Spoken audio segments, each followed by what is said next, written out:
Hello, good morning guys. તો આજે તમે મારી આ થોબડા પરની ખુશી જોઈ રહ્યા છો. કેમ ખબર કેમ કે આજે આપણે જાણા છે ઠૂસવા માટે કશે.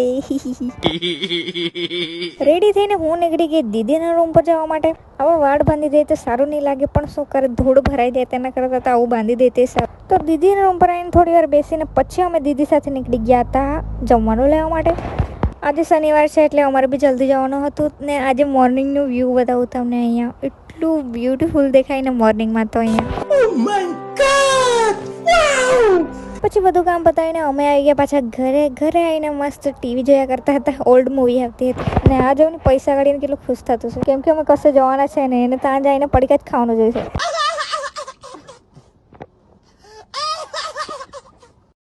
અમે બહાર ખાવા જવાના હતા તો બી મને બહુ જ ભૂખ લાગી, તો મેં ઘરે ચોખા અને ટામેટાનું મસ્ત શાક બનાવ્યું હતું, તે ખાઈ લીધું. મારું તો અહીંયા જ પેટ ફૂલ થઈ ગયેલું હતું.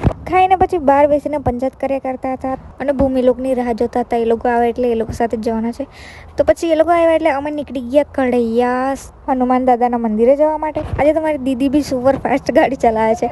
પછી અમે પહોંચી ગયા કડૈયા હનુમાન દાદાના મંદિરે. ત્યાં આજે ડાયરો બી હતો એટલે મસ્ત મંડપ પાડ્યું હતું. પછી હનુમાન દાદાના દર્શન કર્યા અને થોડી વાર ત્યાં જ બેસી રહ્યા હતા. આજે તો હનુમાન દાદાને બી બહુ જ મસ્ત શણગારેલા હતા અને ડેકોરેશન બી બહુ જ મસ્ત કર્યું હતું. ત્યાં દર્શન કરીને પછી અમે બહાર પારોડી છે ત્યાં બેસી રહેલા હતા. અને આ તો તમને યાદ છે ને, આપણે નાના હતા ત્યારે બહુ જ ખાતા હતા. મેં બી બહુ જ ખાતી હતી.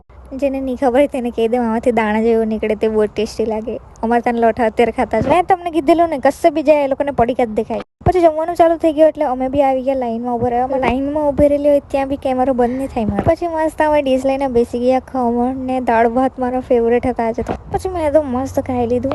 ખાઈને પછી પાછા થોડી વાર બેસી રહેલા હતા અને આ લોકોને તો ડેકોરેશનનું કંઈ જ નહીં, એમ બધા ફુગ્ગા કાઢી લાવ્યા છે અને તે બી મારે જ પકડવા પડે છે. કોઈએ તો જોયું હશે તો કહેતું બી હશે કે આટલી મોટી થઈને ફુગ્ગા લઈ જાય છે. પછી અમે કઢૈયા તળવામાં દેખ્યા કમળ, એટલે અમે કમળ બી તોડી લાવ્યા ઘરે. આજે મેં ફોટોસ પાડવાની છે ને ત્યારે કામ આવશે મને. આ લોકોએ ફુગ્ગાનું તો સત્યાનાશ કરી નાખ્યો, એટલા ભંગાર ચિત્ર દોરેલા છે અને આનો બી. પછી મારી એક ફ્રેન્ડ બ્રેડ પકોડા લઈ આવી તો તે ખાધા. પછી આટલી બધી પલટનને લઈને અમે નીકળી ગયા મારા ઘરે જવા માટે. બધા પિંક ટ્રીસ બધે દેખાય છે ને અમારા સુગરમાં બી એક પિંક ટ્રી છે જો. પણ અત્યારે સુગર ચાલુ છે ને એટલે ફોટોસ પડાય એવી હાલત નથી. ઘરે આવીને અમે રીલ જોયા કરતા હતા ને આટલું મસ્ત ખાવાનું જોઈને અમે મમરા ખાતા હતા. બોલો. પછી એ જોઈને ભૂખ લાગી આવી એટલે મેં બનાવવા બેઠી ભેલ. તો બધા મસાલા એવું નાખી દીધું છે. પછી ટામેટા મિક્સ કરી નાખ્યું. કાંદા મરતા પૂરા થઈ ગયા છે ગાઈસ.